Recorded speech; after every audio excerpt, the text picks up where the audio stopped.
मुत्तू शहर में एक अकाउंटेंट का काम करता है। वो अपने माता पिता को देखने के लिए अपने गांव आता है। मुत्तू की माँ उसको देखकर बहुत खुश होती है। माँ, अरे मुत्तू, तुझे देखने में बहुत खुश है। बताया नहीं था कि तू आ रहा है। आप सबको देखने का मन था माँ, इसलिए तुरंत आ गया। मैं 2 दिन में वापस चला जाऊंगा। तो आप और पापा कैसे हैं? हम सब ठीक हैं मुत्तू। बहुत अच्छा माँ। रवि किधर है? कौन रवि? अरे वो तो ठीक है और रिजल्ट भी आ चुका है और एक बार एक पेपर में फेल हो गया है। वो उसके बारे में ध्यान ही नहीं देता। बहुत जल्दी दोस्तों के साथ बाहर गया है, घर पे रहता ही नहीं है। बाप भी बहुत गुस्से में हैं। अच्छा छोड़ दो, इसके बारे में हम बाद में बात करेंगे। ठीक है, ये तो बता दो कि तेरा काम और शहर की हाल कैसे चल रहा है। शहर की नौकरी पसंद है क्या? लग रहा है बहुत पतला हो गया, शायद तू खाना ही नहीं खा रहा है। अरे नहीं माँ, मैं ठीक हूँ। मेरे साथ जयप्रसाद नाम का एक लड़का रहता है।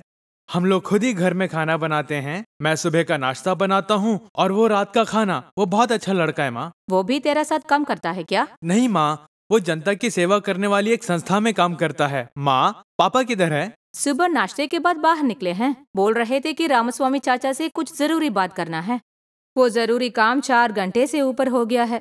अभी वो आने के वक्त आ गया। अच्छा, तू आराम करो मुत्तू, मैं जाके तेरे लिए कुछ खाना पीना लाता हूँ। गांव में सब लोग कैसे हैं माँ? सब लोग ठीक हैं मुत्तू, लेकिन रामस्वामी चाचा के पापा 1 हफ्ते पहले नीचे गिर चुके थे। ये बहुत बुरा हुआ माँ। मैं शाम को जाकर उनसे मिलता हूँ। कदरेसन अपने घर लौट कर आता है और अपने बेटे मुत्तू को देखकर आश्चर्यचकित हो जाता है। मुत्तू अपने पिता को बहुत उत्साहित पाता है। अरे मुत्तू, कैसे हो तुम? कब आए? मैं ठीक हूँ पापा। मैं सवेरे 10 बजे ही आ गया था। माँ ने कहा कि आप रामास्वामी अंकल के घर गए थे। उनके पिताजी कैसे हैं? हाँ, आहिस्ता आहिस्ता अभी ठीक हो रहे हैं, लेकिन अभी भी चल नहीं पाते हैं। क्या बात है पापा, आप बहुत उत्साहित दिख रहे हो। हाँ बेटा, तुमने आकर अच्छा ही किया। ए मीनाक्षी, मीनाक्षी यहाँ आओ ना, एक अच्छी खबर है। हमारा छोटा बेटा रवि है ना, उसके भविष्य के बारे में चिंता करने की कोई जरूरत नहीं है। रामस्वामी के घर से लौटते वक्त मुखिया से मुलाकात हुई। गांव में थर्मल पावर प्लांट बना रहे हैं। उन कंपनी वालों ने यहाँ के हर परिवार के सदस्य को उनके कंपनी में नौकरी देने का वादा मुखिया से किया है। ये बहुत ही अच्छी खबर है ना। भगवान की लाख लाख शुक्र है। रवि का भविष्य के बारे में बहुत चिंता है। उसका पढ़ाई अच्छा नहीं है, हमेशा किसी न किसी सब्जेक्ट में फेल हो जाता है। अगर कंपनी वालों ने काम देगा तो उसका भविष्य सुरक्षित हो जाएगा और हम भी सुख शांति से रहेंगे। आखिर मैं बहुत खुश हूँ कि आप हम सबको अच्छी खबर दिए हैं। क्यों, है ना मुत्तू? माँ, 1 मिनट रुकना। पापा, आपको पता है कि थर्मल पावर प्लांट कहाँ आने वाला है? अगर वो उसके लिए हमारी जमीन हड़पने वाले हैं तो हमारी खेती बाड़ी और रोजी रोटी पर बहुत बड़ा असर पड़ेगा। क्या उस कंपनी के मालिक को निर्माण करने की प्रक्रिया और नियमों का पालन करने के बारे में पता है? ऐसा क्या? मुझे इसके बारे में कुछ मालूम नहीं बेटा। पापा, मुझे पता है।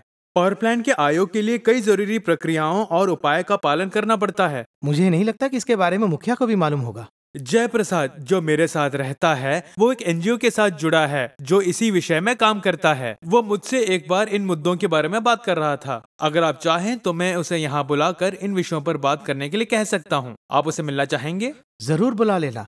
मैं मुखिया जी और रामस्वामी जी से बात करके गांव के सभी लोगों को बुला लूंगा। मुखिया जी, एक बात बताऊं, मेरा बेटा शहर से आया है। मैंने उसको हमारे गांव में आने वाली कंपनी और उसमें नौकरी के अवसर के बारे में बताया। तब उसने मुझसे कुछ सवाल किया जिसका जवाब मुझे बिल्कुल मालूम नहीं था। ओ मुत्तू, वो कैसा है? बहुत दिन हो गया। वो बहुत अच्छा है रामस्वामी। कदरेसन, मुत्तू कैसा है? शहर से आ गया क्या? उसका क्या सवाल था? हमारे गांव में उस कंपनी का निर्माण कहाँ करेंगे? क्या वो हमारे जमीन का इस्तेमाल करेंगे? उस कंपनी के कारण हमारी खेती बाड़ी, हमारी रोजी रोटी तो नहीं चली जाएगी। उनको सरकार के सारे कायदे कानून को मान के चलना पड़ेगा। मेरे बेटे ने पूछा कि ये सब तुम्हें पता है? वो इसमें ज्यादा जानकारी पड़ा है, हमको ये पता करना पड़ेगा रामस्वामी। मुखिया जी, मुझे लग रहा है ये बहुत बड़ा चिंता वाला काम है। अभी क्या करना है? मुत्तू के साथ उसका एक दोस्त जयप्रसाद रहता है जो एक एनजीओ के लिए काम करता है। उसे इसके बारे में सब मालूम है। अगर हम सब हाँ कह दें तो वो जयप्रकाश को इस प्रक्रिया के बारे में विस्तार से समझाने के लिए कहेगा। वो ये बहुत अच्छी बात है। मुत्तू को बोल के तुरंत दोस्त को बुलाना पड़ेगा। उसका आने जाने का और खाने के पैसे हम इंतजाम करेंगे रामस्वामी। उसकी कोई जरूरत नहीं, मुत्तू खुद उसे देख लेगा। कल ही बुला लेते हैं। पंचायत अध्यक्ष और महिला स्वयं सहायता समूह के नेताओं को आमंत्रित करके क्या आप एक बैठक का प्रबंध करेंगे? जरूर रामस्वामी, हम सबको बुला लेंगे।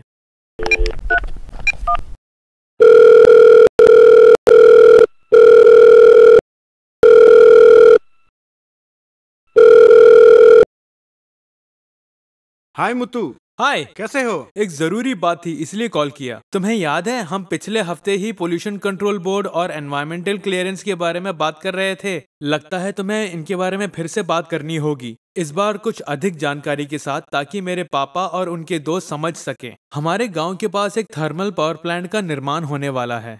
गांव में सभी इस बात से खुश है क्योंकि कंपनी के मालिक ने हर परिवार में रोजगार देने का वादा किया है, लेकिन उन्हें इसकी अन्य आशय के बारे में नहीं पता है। तभी मुझे लगा कि तुम इस काम के लिए सही व्यक्ति हो और तुम उन्हें सही जानकारी दे सकते हो। इसकी नियमों, प्रक्रियाओं और पब्लिक कंसल्टेशंस के बारे में बता सकते हो। क्या तुम इधर आ सकते हो? जरूर, आने में मुझे बहुत खुशी होगी।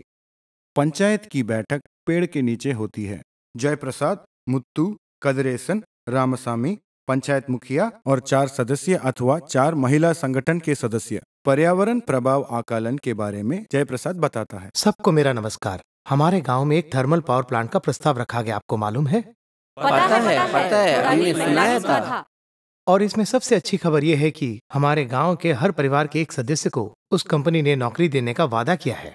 हाँ, ये बहुत बड़ी अच्छी बात है। हाँ, मैंने भी यही सोचा था, लेकिन मेरा बेटा मुत्तू ने कहा कि इसमें कुछ ऐसी बातें हैं जो हमारी रोजी रोटी में बाधा डाल सकता है। इसके बारे में जानना चाहिए। जी हाँ, मेरे पिताजी ने जो कहा वो सही है। मुझे इस विषय में हाल ही में पता चला, इसीलिए मैंने अपने दोस्त जयप्रसाद को आमंत्रित किया। वो एनजीओ में काम करता है और इस विषय में गहरी जानकारी रखता है। सबको मेरा नमस्कार। जी नमस्ते। इधर आप लोगों में किसी ने पर्यावरण मंजूरी के बारे में पहले सुना है क्या? नहीं, पता नहीं। वो क्या होता है? भारतीय सरकार ने 39 औद्योगिक परियोजनाओं का पहचान किया है, जैसे खनिज, बंदरगाह, ताप विद्युत संयंत्र इत्यादि, जो पर्यावरण प्रदूषण का मूल कारण बनते हैं और जिनसे हमारे आरोग्य और रोजी रोटी पर असर पड़ता है। इसलिए इनका निर्माण करने से पहले परियोजना प्रस्तावक को भारत सरकार के पर्यावरण प्रभाव आकलन अधिसूचना के नीचे निर्धारित कुछ नियमों का पालन करना पड़ता है, ताकि इन परियोजना के विकास से पर्यावरण प्रदूषण ना हो। अधिसूचना के साथ अनुपालन की जांच करने के बाद और परियोजना श्रेणी के आधार पर पर्यावरण एवं वन मंत्रालय या राज्य के पर्यावरण प्रभाव आकलन प्राधिकरण से प्रस्तावक को पर्यावरण मंजूरी मिलती है, जिसके बाद ही परियोजना प्रस्तावक अपना काम आरंभ कर सकते हैं। ऐसा क्या? हमको इस बारे में कुछ नहीं पता था। इसीलिए मैंने जयप्रसाद को बुलाया ताकि आपको अधिक जानकारी मिल सके। धन्यवाद मुत्तू, मैं तुम्हें विस्तार से बताता हूँ। एक मौजूदा परियोजना का विस्तार एवं आधुनिकीकरण करने के लिए या एक मौजूदा परियोजना के उत्पाद मिश्रण में परिवर्तन करने से पहले भारतीय सरकार से पर्यावरण मंजूरी लेना अवश्य है। ऐसा है क्या? हाँ, याद है मैंने पहले भी आपको पर्यावरण प्रभाव आकलन प्राधिकरण के बारे में बताया था। क्या आपको उसके जनादेश के बारे में पता है? पर्यावरण मंजूरी पाने के लिए प्रस्तावक को पर्यावरण, वन और जलवायु परिवर्तन मंत्रालय के पास आवेदन पत्र एक पूर्व व्यवहार्यता रिपोर्ट जमा करना पड़ता है। फिर प्रस्तावक को एक विशेषज्ञ मूल्यांकन समिति के सामने अपने परियोजना के बारे में एक प्रदर्शन देना पड़ता है। उसके बाद प्रस्तावक को पर्यावरण प्रभाव आकलन के प्रदर्शन के लिए पर्यावरण मंत्री से संदर्भ की शर्तें मिलती हैं। फिर प्रस्तावक एक प्रारूप पर्यावरण प्रभाव आकलन पर्यावरण मंत्री एवं राज्य पर्यावरण प्रभाव आकलन प्राधिकरण के सामने प्रस्तुत करते हैं। उसके बाद राज्य प्रदूषण नियंत्रण बोर्ड एक जन सुनवाई का आयोजन करके उसकी प्राप्ति को पर्यावरण मंत्री के पास भेजते हैं। फिर प्रस्तावक अपनी फाइनल EIA अंतिम व्यावहार्यता रिपोर्ट पर्यावरण, वन एवं जलवायु परिवर्तन मंत्रालय के सामने प्रस्तुत करते हैं। अब पर्यावरण मंत्रालय अंतिम व्यावहार्यता रिपोर्ट का संदर्भ की शर्तों के साथ अनुपालन जांच करके मामले का उल्लेख विशेषज्ञ मूल्यांकन समिति से करते हैं। फिर विशेषज्ञ मूल्यांकन समिति दस्तावेजों का मूल्यांकन करके पर्यावरण मंत्रालय को परियोजना मंजूरी की अनुमति या अस्वीकार पर सिफारिश करते हैं और अंत में प्रस्तावक को पर्यावरण मंत्री से अनुमति पत्र या फिर अस्वीकार पत्र मिलता है। ओह, इसमें ज्यादा प्रक्रिया पड़ा है ना? अगर वो नियम पर चलता है तो हमको क्यों चिंता करना पड़ेगा? हाँ, यही तो मुसीबत है। प्रस्तावक का सारी अनिवार्य जरूरतों का पालन नहीं करने की बहुत संभावना है और अगर हम जागरूक नहीं रहे तो बाद में मुसीबत में पड़ सकते हैं। इसलिए हमको क्या करना है? जन सुनवाई EIA के अंतर्गत एक मुख्य प्रतिभागी है जहां पर आप भाग लेकर अपनी राय दे सकते हैं। जन सुनवाई का मतलब जरा विस्तार से बताइए ना। जन सुनवाई सरकारी अधिकारियों द्वारा पर्यावरण मंजूरी के कामों के लिए व्यवस्था की जाने वाली एक अनिवार्य मुलाकात है। यहाँ पर प्रस्तावक मौजूदा लोगों को अपने परियोजना के बारे में बताते हैं। फिर स्थानीय लोगों एवं नागरिक समाज संगठनों से इस परियोजना के कारण पास पड़ोस के समुदाय और उनके जीवन पर होने वाले प्रभाव का राय लिया जाता है। कहाँ पर आयोग करेगा? जन सुनवाई की जगह परियोजना स्थल से अधिकतर 1 किलोमीटर के रेडियस के अंदर ही होता है। अगर ऐसे कोई जगह 1 किलोमीटर के रेडियस के अंदर नहीं मिलता है तो फिर अगले उपलब्ध उपयुक्त जगह चुनी जाती है। उदाहरण के लिए, अगर 2 किलोमीटर रेडियस के अंदर कोई उपयुक्त जगह मिलती है तो राज्य प्रदूषण नियंत्रण बोर्ड उससे दूर वाली जगह नहीं चुन सकते। वो ठीक है बेटा, हमको जन सुनवाई होने वाले जगह कैसा मालूम पड़ेगा? 30 दिन से पहले राज्य प्रदूषण नियंत्रण बोर्ड एक अंग्रेजी और एक हिंदी दैनिक में व्यापक रूप से विज्ञापन देते हैं और जिन जगह में अखबार नहीं पहुंचते वहां पर ढोल पीटकर रेडियो अथवा टीवी के द्वारा विज्ञापित करते हैं। वो ठीक है, लेकिन क्या मुझे जन सुनवाई के लिए कोई तैयारी करनी पड़ेगी? बहुत अच्छा सवाल है।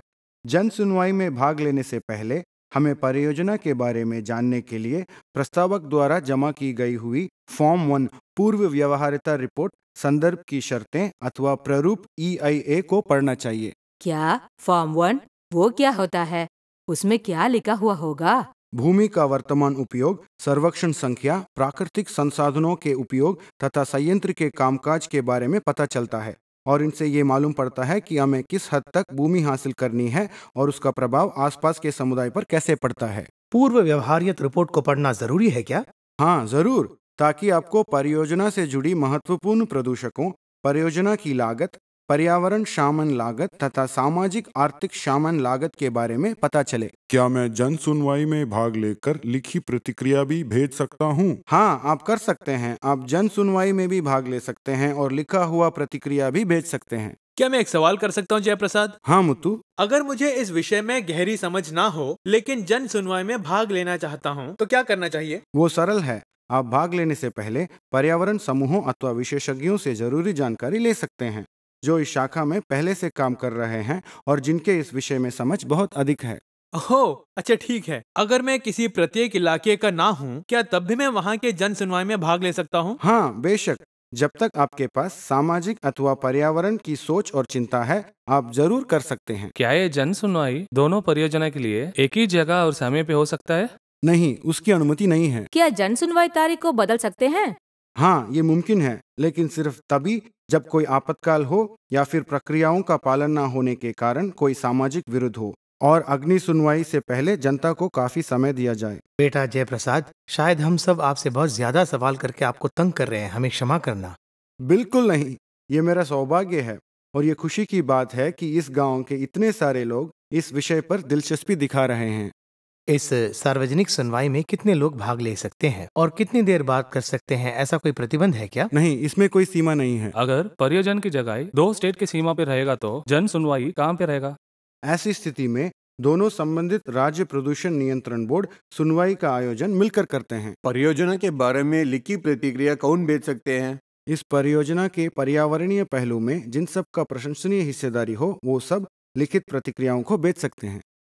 अगर परियोजना को बिना जन सुनवाई किए EC मिल जाए तो क्या करें? अगर ऐसी कोई बात हो जाती है तो 30 दिन के अंदर आप नेशनल ग्रीन ट्रिब्यूनल में पर्यावरण मंजूरी के खिलाफ मामला दर्ज कर सकते हैं। ये नेशनल ग्रीन ट्रिब्यूनल क्या होता है? नेशनल ग्रीन ट्रिब्यूनल एक न्यायालय है। पर्यावरण संरक्षण, वनों के संरक्षण अथवा अन्य प्राकृतिक संसाधनों से जुड़े हुए मामलों का निर्णय करने के लिए ये स्थापित किया गया है।